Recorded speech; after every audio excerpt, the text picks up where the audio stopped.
शापित कथाएं। राहुल और निशा की कुछ दिन पहले ही शादी हुई थी। दोनों पटनी टॉप पर हनीमून पर आए थे। पटनी टॉप में प्रकृति की सुंदरता देखते ही बनती है। हर तरफ ऊंचे पहाड़, लंबे लंबे पेड़, हरा भरा वातावरण, कोई भी इन्हें देखकर मंत्रमुग्ध हो जाए। दोनों नाथा टॉप की पहाड़ियों पर घूम रहे थे।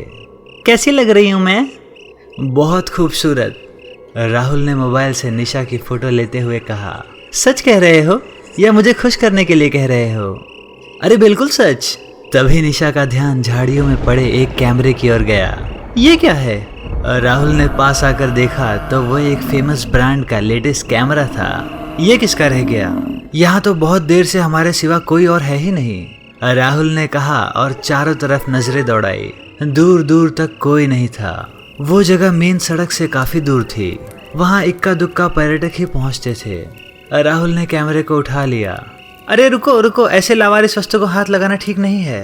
अरे किसी टूरिस्ट का रह गया होगा, देखते हैं इसमें कोई फोटो होगी तो इसके मालिक का पता चल जाएगा। राहुल ने कैमरा चेक करना शुरू कर दिया, लेकिन उसमें कोई फोटो नहीं थी।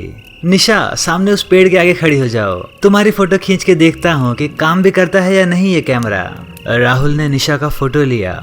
फोटो बहुत अच्छा आया था। कसम से बहुत सुंदर लग रही हो। राहुल, मेरे मन में एक सवाल है कि तुम आज से 20 साल बाद भी मुझे ऐसे ही प्यार करोगे जैसा अभी कर रहे हो? हाँ, क्यों नहीं, मैं हमेशा ऐसे ही तुमसे प्यार करूंगा। मुझे विश्वास नहीं है। काश मैं तुम्हें 20 साल आगे ले जा सकता और दिखाता कि मैं 20 साल बाद भी तुम्हें इतना ही चाहता हूँ।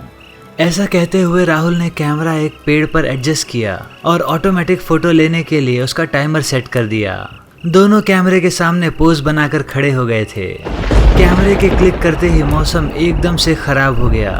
जबरदस्त आंधी तूफान आ गया। वो अंदाजे से कैमरे तक पहुंचे और कैमरा उठा लिया। तूफान बहुत तेज हो चुका था। हाथ को हाथ भी दिखाई न दे ऐसा लग रहा था। बहुत देर बाद जब तूफान रुका तो वो दोनों एक मकान में थे। अजीब सा मकान था जिसमें कोई खिड़की दरवाजा नहीं था, ना ही कोई रोशनदान था। निशा ने राहुल को देखा और हंसने लगी और बोली, राहुल, तुम्हारे कनपटियों के बाल सफेद हो गए हैं और तुम्हारी तोन भी निकल आई है। ऐसे लग रहा है कि जैसे तुम 25 साल में ही 45 के हो गए हो। राहुल ने गौर से निशा की ओर देखा और बोला, फर्क तो तुम में भी आ गया है। तुम भी थोड़ी मेरा मतलब हेल्दी लग रही हो और उम्र भी थोड़ी ज्यादा लग रही है। पर हम कहाँ आ गए हैं? ये जगह कितनी अजीब है। यहाँ हवा आने का कोई साधन भी नहीं है। हम बाहर कैसे निकलेंगे? अब राहुल ने ध्यान से चारों ओर देखा तो वो भी घबरा गया था। हम तो नाथा टॉप पर फोटो ले रहे थे ना, और वो कैमरा कहाँ गया? दोनों ने आसपास नजरें दौड़ाई। कमरे के एक कोने में वो कैमरा पड़ा था। राहुल ने चेक किया, कैमरे में कोई फोटो नहीं थी। ये सब क्या है राहुल? इस बंद कमरे में मेरा दम घुट रहा है, मुझे यहाँ से बाहर निकालो। राहुल गहरी सोच में था। दोनों ने चारों दीवारों को खटखटाया, जोर लगाकर खिसकाने की कोशिश की, पर कुछ नहीं हुआ। दोनों जोर जोर से मदद के लिए चिल्लाने लगे, पर कोई फायदा नहीं हुआ और दोनों बुरी तरह से डरे हुए थे। निशा सूखे पत्ते की तरह कांप रही थी। अब हमारा क्या होगा राहुल? क्या हम यहीं घुट घुट कर मर जाएंगे?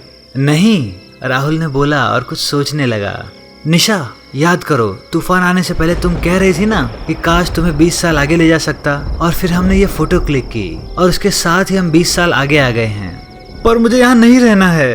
तभी कमरे में एक मधुर संगीत बजा। दोनों के चेहरे पर खुशी की चमक आ गई। दोनों एक साथ बोले, कोई है तो अंदर आओ। दीवार में अपने आप जगह बन गई और एक 15-16 साल का लड़का अंदर आया और बोला, मम्मा पापा जल्दी तैयार हो जाओ, मेरे कॉलेज का फंक्शन है। कॉलेज के हेड बॉय विशु के मम्मी पापा लेट आएंगे तो सब मुझे ही ताना मारेंगे। निशा और राहुल ने एक दूसरे को हैरानी से देखा। पर बेटा, हमारे कपड़े कहाँ हैं? राहुल को अब कुछ समझ आ रहा था कि ये क्या हो रहा है। ओ पापा, आप गैजेट्स यूज करना कब सीखोगे? आपकी घड़ी कहाँ है? राहुल और निशा हैरानी से कभी एक दूसरे को और कभी लड़के को देख रहे थे। ये लो। उस लड़के ने हवा में कुछ बटन दबाए और उनके हाथ में घड़ियां थी। इनका सेंट्रल कंट्रोल मेरे पास है। उस लड़के ने अपने घड़ी का कोई बटन दबाया और निशा के कपड़े चेंज हो गए। अब वो ब्लू गाउन में थी। लड़के ने फिर बटन दबाया और अब वो रेड साड़ी में थी। लड़के ने फिर बटन दबाया, अब वो एक पिंक स्कर्ट टॉप में थी। ये ठीक है, फिर ऐसे ही उसने राहुल की 2-3 ड्रेस चेंज की। ठीक है, आप लोग सोफे पर बैठो। विशु के बटन दबाते ही तीनों एक ऑडिटोरियम में थे जहाँ कॉलेज का फंक्शन चल रहा था। ये सब क्या हो रहा है राहुल? निशा ने राहुल के कान में फुसफुसाया। हम अपने समय से 20 साल आगे आ गए हैं और भविष्य की सैर का मजा ले रहे हैं। पर मुझे डर लग रहा है। अरे कुछ नहीं होता, मैं हूं ना। फंक्शन खत्म होते ही तीनों ने बटन दबाया और वापस उस कमरे में आ गए। बेटा भूख लगी है। विशु ने कुछ बटन दबाए और कमरे में एक डाइनिंग टेबल आ गया। उस पर प्लेट्स में तरह तरह के कैप्सूल्स रखे थे। लीजिए डिनर, कहकर विशु ने कुछ कैप्सूल उठाए और मुंह में डाल लिए। विशु को देखकर निशा ने भी कुछ कैप्सूल उठाए और पूछा, पानी कहाँ है? मम्मा, पानी अभी पिछले महीने ही तो आया था, अब अगले महीने आएगा। ऐसे ही कैप्सूल खा लो और ये अपने मुंह में घुल जाएंगे। हैरान होते हुए निशा ने कैप्सूल उठाए। पापा, आपने कुछ नहीं खाया ना? याद है ना कल मैंने आपकी हार्ट सर्जरी करनी है। तुम मेरी सर्जरी करोगे? राहुल ने हैरानी से पूछा। हाँ पापा, मैंने हार्ट सर्जरी का कोर्स डाउनलोड कर लिया है। कल अपने ब्रेन में इंस्टॉल करके आपकी सर्जरी कर दूंगा। सिंपल। सुनते ही निशा के गले में कैप्सूल अटक गया और वो खांसने लगी। अरे अरे, आराम से मम्मी, पानी नहीं है घर में। विशु ने निशा की पीठ को थपथपाया। बेटा हम दोनों थोड़ी देर घर के बाहर घूम कर आते हैं। बाहर तो आप जा नहीं सकते। बाहर अल्ट्रावायलेट किरणें हैं जो आपकी स्किन को झुलसा देंगी। इसीलिए तो घर में खिड़की, दरवाजा और रोशनदान भी नहीं है। तो क्या अब हम बाहर भी नहीं जा सकते? अगर आप लोगों ने समय रहते पर्यावरण को बचाया होता तो आज आपको इतनी परेशानी नहीं उठानी पड़ती। आज हमारी पीढ़ी के पास पीने का पानी तक नहीं है। सालों पहले इतनी ग्लोबल वार्मिंग हुई कि उसकी वजह से पृथ्वी की सुरक्षा परत समाप्त हो गई। अब हम घर के बाहर नहीं जा सकते क्योंकि सूर्य की हानिकारक किरणें सीधा पृथ्वी पर पड़ती हैं, जिससे स्किन झुलस जाती है। जीव जंतु की अधिकतर प्रजातियां समाप्त हो चुकी हैं। मुझे हैरानी है कि आज से 20-30 साल पहले के लोग प्रकृति के प्रति कितने लापरवाह थे। तो क्या अब लोग घर के बाहर भी नहीं जा सकते? बहुत जरूरी होने पर जा सकते हैं ना। पिंक बटन दबाकर पहले सुरक्षा आवरण चालू कर लें, उसके बाद ही जाएं। बेटा मैं सोच रहा हूँ कि हम दोनों पटनी टॉप घूम आएं, फिर आकर सर्जरी करा लूंगा। राहुल ने धीरे से बोला। निशा के चेहरे पर मुस्कान आ गई और बोली, नहीं, पहले आप ऑपरेशन करा लो, फिर घूमने चलेंगे। नहीं, पहले हम पटनी टॉप जाएंगे। मैं पहले हिल स्टेशन घूमना चाहता हूँ। अगर हिल स्टेशन का मजा लेना है तो आपको दुबई के स्नो वर्ल्ड में भेज देता हूँ। ना, हमें पटनी टॉप ही जाना है। ठीक है, कोई बात नहीं। वापस आने के लिए घड़ी का ग्रीन बटन दबा देना। ये कहकर उसने बटन दबाया और वो दोनों एक अजीब सी जगह पर थे। ये पहाड़ पटनी टॉप वाले ही थे, पर वहाँ कोई पेड़ नहीं थे। चारों ओर केवल पत्थर ही पत्थर थे, कोई पेड़ पौधा नहीं था। कहाँ हरी भरी वादियों वाला खूबसूरत पटनी टॉप और कहाँ ये बदसूरत काले पहाड़। अरे हम पटनी टॉप तो आ गए हैं, पर ये 20 साल बाद का पटनी टॉप है। हमें अपने टाइम पर वापस जाना है।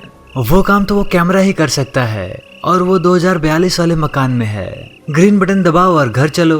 दोनों ने ग्रीन बटन दबाया और वापस आ गए। राहुल ने लपक कर कैमरा उठाया और उसका टाइमर ऑटोमेटिक क्लिक के लिए सेट किया और बोला, हमें वापस 20 साल पीछे अपने समय में जाना है जहां हम फोटो खींच रहे थे। बहुत तेज तूफान आया और दोनों वापस नाथा टॉप की पहाड़ियों पर पहुंच गए। दोनों ने राहत की सांस ली। राहुल ने कैमरे को उसी झाड़ी में रख दिया जहां से उठाया था और वो अपनी कार की ओर बढ़े, पर उनके कदम जहां थे वहीं रुक गए। वो आगे नहीं बढ़ पाए। बिजली चमकने लगी और एक भारी आवाज गूंजी, मैंने तुम्हारी इच्छा पूरी की, अब तुम्हें मेरी इच्छा पूरी करनी होगी। दोनों ने चारों ओर देखा, वहां कोई नहीं था। आवाज कैमरे से आ रही थी। दोनों ने कैमरे की ओर देखा, तभी जोर से बिजली कड़की। निशा ने घबराकर जोर से राहुल का हाथ पकड़ लिया। कौन हो तुम? क्या चाहते हो हमसे? राहुल ने लड़खड़ाती आवाज में पूछा। तुम्हें मेरे कातिलों को सजा दिलवानी होगी। तुम कौन हो? किसने तुम्हारा कत्ल किया है? मैं एक फैशन फोटोग्राफर था। मैं अपनी नई मॉडल मानवी के साथ इसी जगह फोटोशूट करवा रहा था।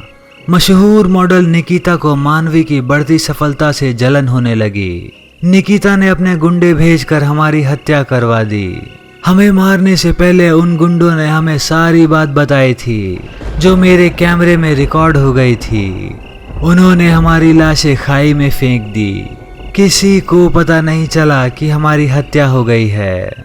मेरा कैमरा झाड़ियों में गिर गया था, जिसकी तरफ किसी का ध्यान नहीं गया। मेरे मरने के बाद भी मुझे मुक्ति नहीं मिली है। मैं इसी कैमरे में कैद होकर रह गया हूँ। पर ये कैमरा तो खाली है। इस कैमरे का पासवर्ड मैं तुम्हें बताता हूँ, उससे सारे वीडियोस और फोटोज देख पाओगे। पुलिस की मदद से हमारी लाशें ढूंढकर उसका अंतिम संस्कार कर देना, जिससे हमें मुक्ति मिल जाएगी। राहुल और निशा ने पासवर्ड लगाकर पूरा वीडियो देखा। उन्होंने वो वीडियो पुलिस को भी दिखाया। पुलिस ने वीडियो के आधार पर गुंडों और निकिता को गिरफ्तार कर लिया। गुंडों की बताई हुई जगह से उन दोनों की लाशें भी मिल गई। राहुल ने अपने हाथ से दोनों का अंतिम संस्कार किया और उसी अग्नि में कैमरा भी जला दिया। इस तरह उसने कैमरे में कैद रूह की अंतिम इच्छा पूरी कर दी। वापसी में निशा और राहुल दोनों ही शांत बैठे थे। अब वापस जाकर क्या करना है? निशा ने बातचीत शुरू करने के लिए पूछा। अपने शहर पहुंचते ही जल संरक्षण और प्रकृति संरक्षण की मुहिम शुरू करनी है। लोगों को पर्यावरण और जल का महत्व समझाना है।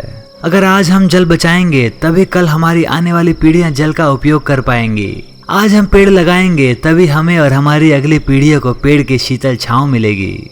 मैं भी तुम्हारा पूरा साथ दूंगी। मैं अपनी जिंदगी बंद चार दीवारी में प्यासे रहकर नहीं बिताना चाहती। वैसे एक बात अच्छी है आने वाले समय में।